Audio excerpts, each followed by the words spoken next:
Bonjour à toutes et tous. Merci d'être là. Merci à l'équipe pour l'invitation et l'organisation de cet événement.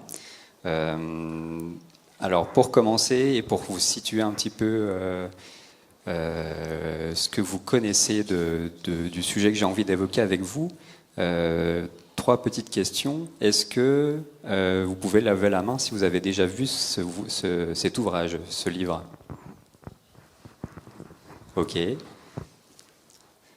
C'est bien, ça va me permettre d'élaborer sur le sujet. Donc, c'est un livre qui est fait par des Anglais sur la pratique du design fiction, qui est un peu un des livres fondateurs. Une autre image, est-ce que ça vous parle? Ouais, ok. Un peu plus. Du coup, là, c'est la fresque du climat, qui fait pas mal le buzz en ce moment. Et une troisième image. Est-ce que ça vous parle? Alors ça, c'est du coup un set de cartes, un jeu de tarot pour les designers qui est un petit peu particulier. Si vous voulez regarder un peu plus en détail, je l'ai sur le stand qui est juste à côté. On m'a déjà présenté... Ah, je crois que j'ai un temps de retard par rapport à l'écran. Tac.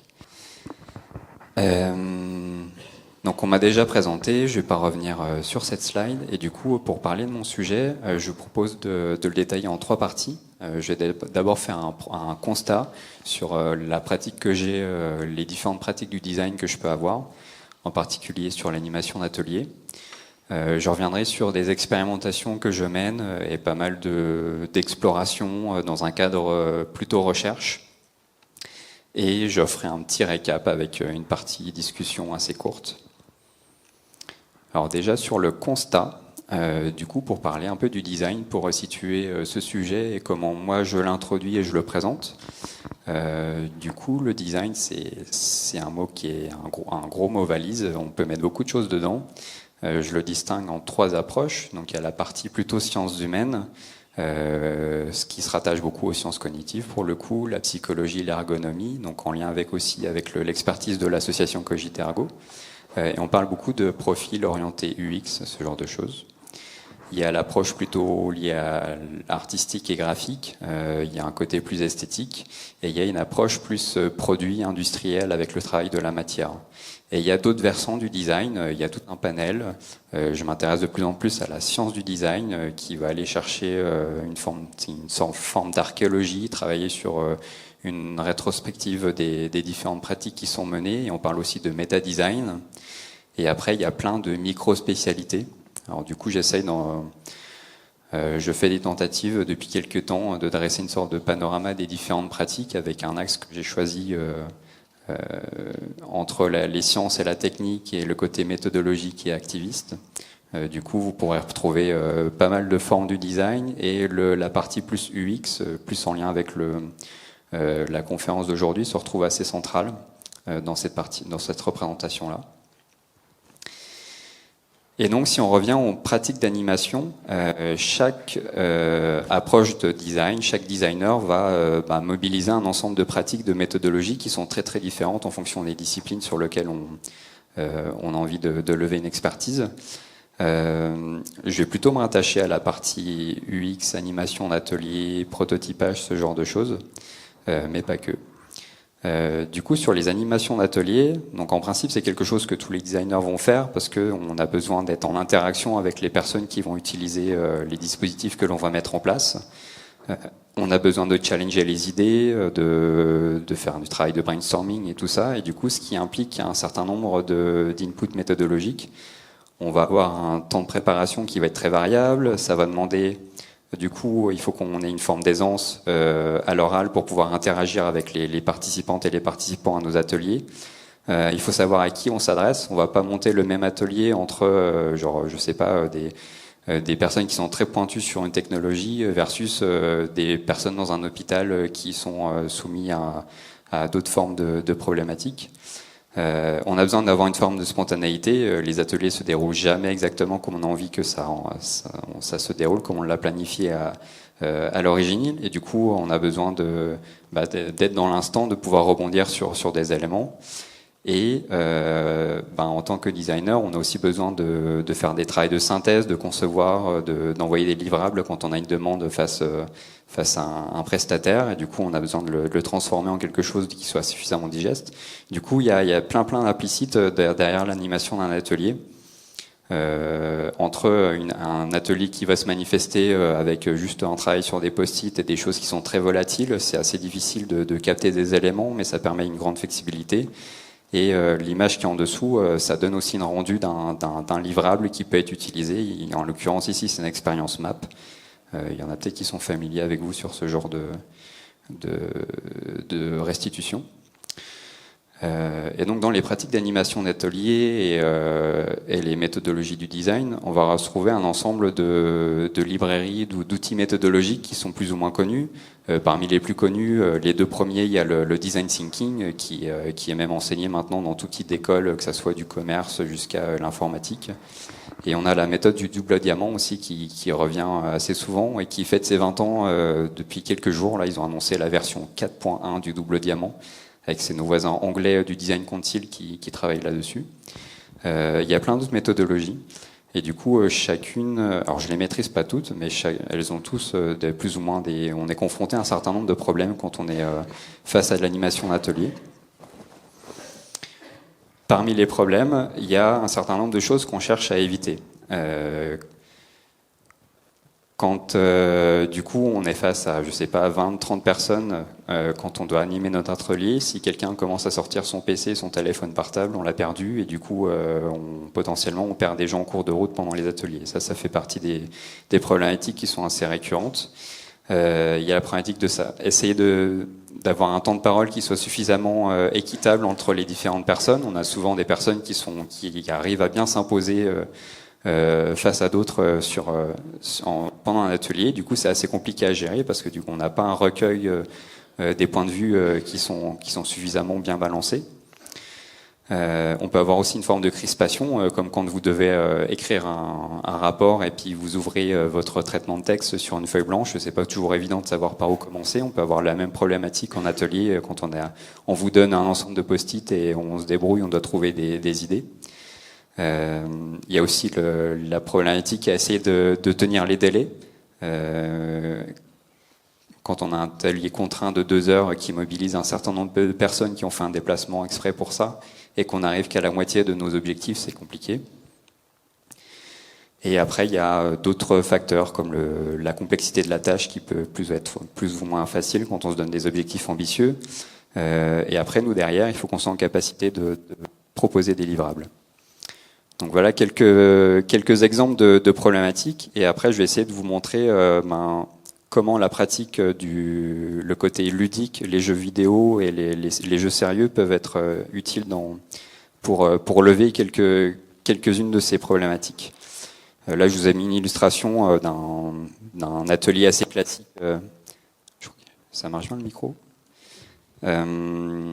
Là, c'était un colloque de designers, pour le coup, de spécialistes en architecture dans l'information à Amsterdam. Et on se retrouvait avec justement ces fameuses post-it, ces feuilles papier. Et à la fin de l'atelier, c'est un peu difficile d'en trouver, d'essayer de trouver des choses vraiment utiles à faire ressurgir en synthèse.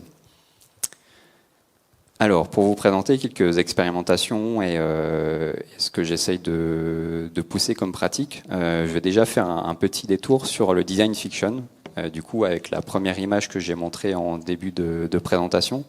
Le design fiction, c'est quelque chose qui est assez particulier, qui mobilise pas mal du coup un côté un peu théâtralisé de l'approche du design, et on va s'appuyer souvent sur ce qu'on appelle un prototype diégétique. Alors le prototype diégétique, ça va être souvent un objet, un matériel, une vidéo, un contenu qui va nous permettre d'accompagner une histoire. Et le design fiction se situe dans souvent un futur plus ou moins proche, et il y a cette idée de se mettre dans une posture un peu différente, de faire un pas de côté et se situer dans un scénario un peu différent. Ça nous aide à faire cela. Et le prototype nous permet de faire un accompagnement. Parmi les plus connus, j'ai souvent en tête le Near Future Laboratory, qui est une agence de designers dont fait partie Nicolas Nova, un Français. Ils ont sorti un faux catalogue Ikea où là ils l'ont mis dans un magasin, un kiosque normal, et du coup l'idée c'est justement les gens vont découvrir ce catalogue et vont se rendre compte que le magasin il vend des meubles qui sont doués d'émotions. Du coup, ce qui suscite un peu l'étonnement et ce qui va déclencher un débat. C'est un petit peu l'objectif du design fiction, c'est d'amener le débat par un côté tout un travail scénaristique et théâtral pour pousser une réflexion. J'ai eu l'occasion d'assister, de participer à quelques ateliers de design fiction qui peuvent avoir des rendus tous très très différents. Là, en l'occurrence, c'était un acte performatif où l'idée c'est qu'on se retrouvait dans un format un peu de tribunal, un faux tribunal. L'idée c'était de faire le procès de la voiture autonome. Est-ce que c'est bien ou pas bien d'avoir des voitures autonomes dans quelques années autour de nous? Et du coup, on était amené justement à créer notre argumentaire et après à se mettre en situation de proposer notre argumentaire aux parties adverses. Et puis on avait eu un sorte de ping-pong comme ça entre les personnes, ce qui nous faisait travailler sur notre argumentation et ce qui nous faisait amener le sujet un petit peu plus loin que ce qu'on aurait pu envisager dans d'autres contextes. Je me suis un petit peu inspiré de ce genre de format de design fiction pour l'expérimenter. Alors toutes les expérimentations que je vous montre, c'est toujours dans un cadre qui est soit associatif ou de recherche, où du coup j'ai le temps, j'ai plus la latitude plutôt que par rapport à un client où on a un temps et un budget contraint pour expérimenter et explorer des pratiques d'animation. Là, en l'occurrence, on s'était retrouvé en pleine période Covid. Donc là, c'était un peu compliqué parce qu'on avait conçu l'atelier à la base pour le faire en présentiel. On n'a pas pu, on a dû passer en ligne. Et du coup, on a essayé de se questionner sur comment rendre les choses plus interactives, plus vivantes. Du coup, on s'est retrouvé avec, donc, pour remettre le contexte, l'événement s'appelait Remix ta thèse. On était dans le cadre d'un sujet de thèse d'un doctorant sur l'époque gallo-romaine. Et l'idée, c'était, il avait obtenu un prix pour son travail de thèse, et puis on essayait de faire un travail de vulgarisation et essayer d'amener un débat, un sujet autour de son travail, ce qui est aussi une forme de médiation et de faire parler de son sujet. Et il y avait une comparaison très intéressante à faire avec le monde de l'éducation et de l'école. Et donc, du coup, on s'est retrouvé à essayer un peu de décortiquer son sujet de thèse.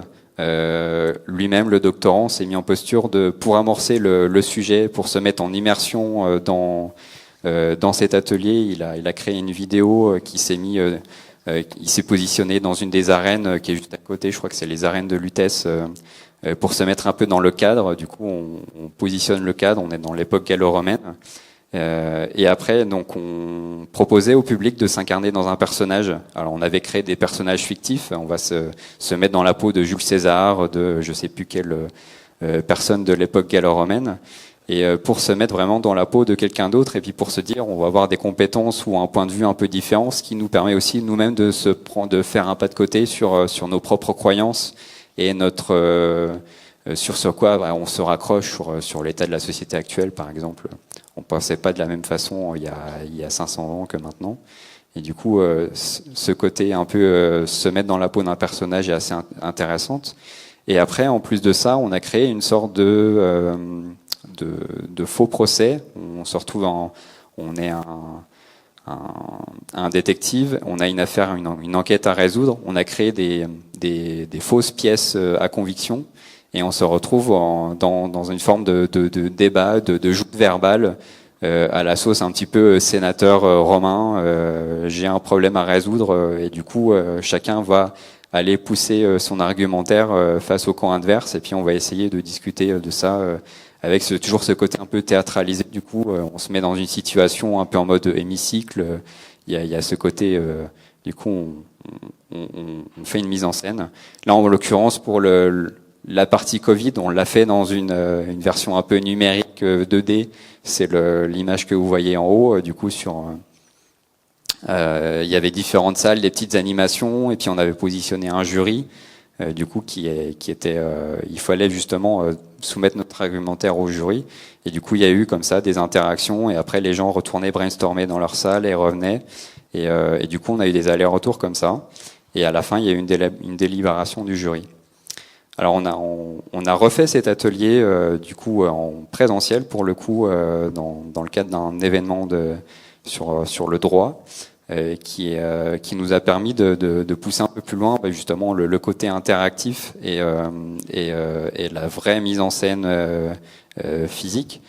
Du coup, pour choisir le choix des personnages, on avait la Bocca della Verità, c'est cette sorte de fontaine où on pouvait jeter des pièces, il me semble, ou trouver des éléments. Et du coup, là, on piochait un personnage. On découvrait le dossier de notre enquête avec les pièces à conviction. Et du coup, il y avait comme ça toute une scénarisation avec des camps adverses, le jury au milieu. Du coup, ça nous a permis de pousser ce premier contexte d'expérimentation qui, à la fois, permet de résoudre un sujet, faire de la mise en scène, il y a ce côté design fiction, et il y a le côté on n'est pas dans un atelier où juste on pose des post-it et on va un peu plus loin. Alors, je vais repartir dans un cadre un petit peu différent. Du coup, j'observe depuis quelques années les pratiques qu'on a dans l'animation d'atelier sont beaucoup animées sur l'utilisation de cartes, sur l'utilisation d'un certain nombre de templates. On peut parler de Canva. Là, j'en ai mis un sur les cartes d'empathie. Vous avez peut-être entendu parler du business model Canva. Il y a plein d'éléments comme ça qui sont assez connus. Il y a un certain nombre de jeux de cartes, un peu orientés jeux de cette famille, pour se mettre aussi dans des personnages, pour sensibiliser. Je pense à la fresque du climat. C'est un ensemble de cartes qu'on va découvrir pour nous acculturer à un certain nombre de concepts. Et après, l'idée, c'est de pouvoir en débattre et avoir une matière première, en tout cas, qui est un sujet de discussion qui permet de poser un certain nombre de bases, ce qui est assez important aussi dans ce type d'atelier. Quand on vient juste avec des post-it, c'est compliqué. L'idée, c'est d'apporter du contenu pour pouvoir mener la discussion plus loin et puis pas toujours tourner en boucle sur les problématiques qui sont assez bas niveau sur la mise en place des éléments de définition, comment on se place en tant qu'expert, etc. Dans ces mécanismes de jeu, du coup, il n'y a pas que des cartes. Là, je vois beaucoup d'évolutions et on a aussi des exemples qui s'y rattachent un petit peu sur les stands qui sont à côté. On commence à voir des plateaux de jeu pour de l'animation d'atelier. Donc, c'est des purs ateliers d'animation type un peu UX. On n'est pas dans le cadre jeu de société entre amis, famille et autres. Du coup, on est en train vraiment de pousser ce concept directement dans un cadre d'entreprise, le privé et d'autres besoins. Et donc là, on se retrouve avec des plateaux, des cartes, des gabarits, des éléments à dessiner. Il y a tout un patchwork de choses qui commencent à émerger. Là, les deux exemples, il y a Maxstorming de Node A, il y a le dispositif Janvier qui permet aussi de faire une forme de prospective par le design d'une agence qui s'appelle Inky Designer. Et donc en m'inspirant de ces choses-là, du coup moi je continue un petit peu mes expérimentations à mon niveau, à mon échelle, avec des collègues. Là donc cet exemple là c'est un sur lequel j'ai travaillé. En fait je travaille sur plusieurs angles différents et je suis en train de les combiner. Du coup là je suis sur le sujet des communs numériques.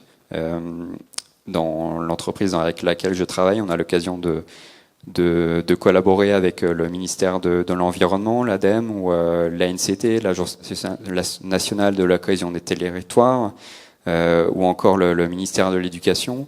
Et du coup, on essaye de les accompagner sur le développement de communs numériques et l'opportunité de travailler sur des modèles qui soient ouverts. Dans le modèle ouvert, j'entends travailler sur l'open source, les données ouvertes, la science ouverte, ce genre de choses. Et on essaye d'accompagner à qu'est-ce qu'il faut mobiliser comme pratique pour pouvoir monter en compétence sur ces sujets. Et du coup, j'utilise donc plusieurs types de matériaux que j'expérimente. On a des gabarits, on a des feuilles au format A3 qui sont précomplétées avec dans lequel on a insufflé notre propre expertise, qu'est-ce qui nécessite de faire un commun, qu'est-ce qui définit un commun, qu'est-ce qui est nécessaire à sa mise en forme, sa construction. On a proposé une sorte de canevas, on a des fiches qui accompagnent, on a le côté un peu prospective, on a le côté définition, on a le côté projection sur des besoins, sur des modèles, etc. Et du coup, on a aussi un petit aide qui est autoporteur, en fait, un guide qui va permettre de soi-même prendre chez soi cet ensemble de documents et le travailler dessus. Donc on a ça d'un côté. De l'autre côté, on a le panorama des communs, qui est une sorte de base de connaissances avec un certain nombre de projets de communs qui sont que nous avons nous-mêmes préqualifiés. Et c'est une base de données qui est itérative, du coup, qu'on continue de faire évoluer. Et du coup, cette base de données, on l'utilise un peu en format hybride. On a le côté interactif en ligne, et quand on va intervenir sur des ateliers, on imprime des cartes et les gens peuvent manipuler, faire des connexions entre les projets, entre les différents acteurs qui sont mobilisables, etc. Et du coup, on retrouve un petit peu ce côté un peu ludique, gamifié. Ce qui nous permet aussi d'aller un petit peu plus loin et de pas se poser la question, là on va faire bonjour, bienvenue dans l'atelier, qu'est-ce que vous connaissez comme modèle de commun? On est sûr qu'on va un peu ramer au début, là on arrive déjà avec une première matière et on va beaucoup plus loin dans la démarche. Un autre avantage de ce genre de dispositif, c'est que un des gros travails qu'on a et qui nous fait un peu ramer et qui nous donne beaucoup de difficultés, c'est quand on a beaucoup de matière qui est produite condensée en 2 heures, comment on peut restituer cette matière pour que ça soit suffisamment réappropriable par les personnes. En fait, quand on a ce genre de dispositif, les gens repartent directement avec, ils ont leur matière qu'ils ont eux-mêmes travaillée, ils se l'ont appropriée, et après ils peuvent continuer à travailler dessus directement dans leurs équipes ou dans leur contexte. Et nous, on scanne, on le numérise avec notre base de connaissances, et du coup, on a un côté un peu itératif qui va dans les deux sens, qui est assez intéressant. Et du coup, on gagne un temps assez important sur la partie restitution, parce qu'on va essayer d'en faire, en fait, la synthèse, on l'a fait directement en fin d'atelier. Je passe rapidement sur la dernière partie, parce que je vois que le temps file. Donc pour aller encore un petit peu plus loin sur ces parties, je teste dans une autre approche, et pareil, après l'idée c'est toujours d'hybrider avec les autres matériaux qui sont produits dans un cadre associatif pour cette fois. Donc là on est dans la construction d'un jeu sérieux sur le sujet de l'autisme qu'on présente sur notre stand à côté. Et là c'est pareil, du coup on mobilise un certain nombre d'éléments, on retrouve ce système de cartes, on retrouve ce système de plateau. Là pour le coup le plateau, on est passé sur une modalité 3D, en mode prototypage itératif, en mode papier-carton, un peu do it yourself. Et l'idée, c'est que les cartes sont augmentées, on est en train de les associer avec des pistes sonores, avec des systèmes de QR code. Le plateau, il peut avoir son jumeau numérique, et du pareil, avec des itérations entre les différentes parties. Et on peut s'incarner avec une cinématique. Du coup, on a prévu tout un protocole qui nous permet de faire ça. Et du coup, là, c'est pareil, de manière itérative, on ajoute des modalités, et là on rentre dans un côté un peu plus transmédiatique. On rajoute des pistes sonores, on va rajouter de la réalité augmentée pour avoir directement des prévisualisations, des éléments interactifs avec le jeu de plateau, et in fine on va aussi proposer de la réalité virtuelle. Donc là on teste, on hybride les choses, et on se retrouve de plus en plus avec le côté et le besoin aussi de s'alimenter de l'état de l'art, des connaissances en game design et en animation de jeux, de scénarios, etc. Donc le designer commence à avoir une posture un peu différente aussi, et il a besoin aussi d'avoir des compétences différentes. Petit clin d'œil aussi avec la recherche, sur lequel j'essaye d'avoir toujours un regard aussi sur ce qui se pratique. Il y a des projets qui aussi ont vocation à travailler sur ces fameux jeux sérieux et voir comment les valider avec entre le jeu de plateau et les applications numériques, ce côté un peu hybride, transmédiatique, et dans quelle mesure il y a aussi un degré d'apprentissage qui est plus intéressant. Ce qu'on retrouve aussi nous dans nos ateliers, un peu plus ateliers clients en tant que UX designer classique, on va retrouver aussi une meilleure incorporation des concepts sur lesquels on a discuté pendant l'atelier. Et donc pour une petite conclusion rapide sur les perspectives, il faut quand même être vigilant sur le dimensionnement du projet. Pour le coup, on gagne énormément de temps sur la partie restitution. On a une interactivité et des personnes, des participants qui sont beaucoup plus engagés et qui en ressortent avec des choses plus valorisantes pour eux. Mais en contrepartie, du coup, on passe beaucoup plus de temps sur la préparation. Après, quand on itère sur des matériaux, du coup, on acquiert des réflexes et on va plus vite à produire des jeux de cartes ou des choses comme ça. Mais il y a quand même une partie un peu recherche qui n'est pas à négliger. Et ce qui nous oblige aussi à faire une forme d'acculturation sur le sujet. Du coup, on va faire beaucoup, on fait systématiquement même des études préalables, on va interviewer des experts pour pouvoir justement ressortir entre nous notre expertise qu'on apporte sur l'encadrement méthodologique et aussi notre expertise qu'on a intégrée en interne, mais on s'équipe d'expertise externe par des interviews. Il y a toujours un côté qui me questionne, c'est les outils qu'on va employer pour créer ce genre de matériaux.